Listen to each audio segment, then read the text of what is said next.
Hello friends, thank you so much for clicking on this video. I really hope that you'll consider subscribing to my channel if you're enjoying the instruction that I'm giving you. Welcome to episode 2 of my bow stroke series, and today we'll be discussing legato.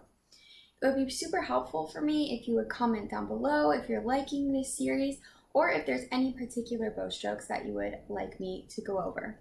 So the term legato specifically refers to notes under a slur.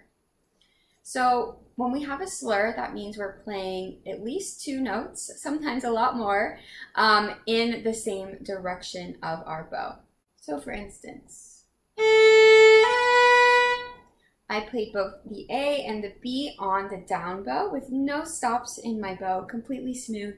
That is a slur, and that is legato. Sometimes the term legato is used for separate bows that sound really smooth, so like this.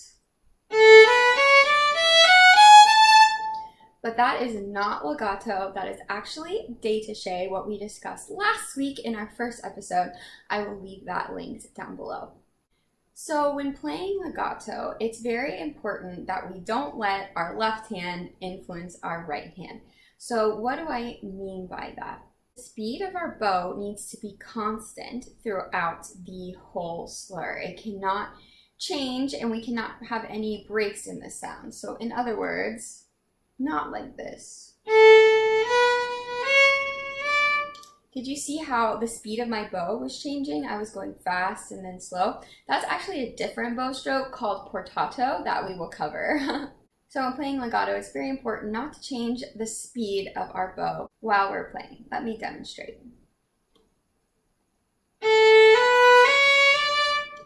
My bow stayed completely smooth and there was no breaks or inconsistencies in the sound. Now, 2 problems arise when we are playing legato. So the first is the changing of our fingers.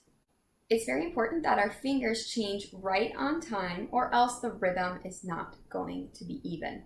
A really good way to practice slurs is to actually stop your bow between every note. So if, say, I was playing this, I would practice it like this. This does 2 things. This allows me to organize my bow division to make sure that I am using the same amount of bow on every single note and I'm not running out of bow like that. And the second is that it allows me to organize my left and right hands. So in other words, it helps me to play with better rhythm. Second issue that arises when we play legato is string crossings.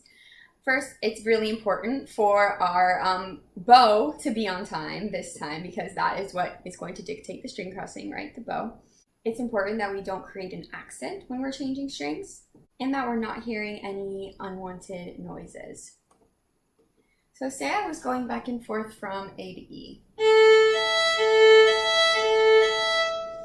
I would make sure that my elbow is balanced between the 2 strings, and I would perform these string crossings with my wrist.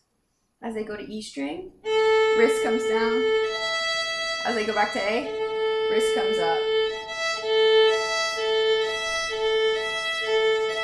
As you can tell, I'm allowing my fingers to be flexible and help with the motion as well. I would say the biggest mistake when it comes to legato is just not playing completely smooth. I know it's a big issue for me. I just get really wrapped up in what my left hand is doing, and then I don't make sure that the bow is moving evenly.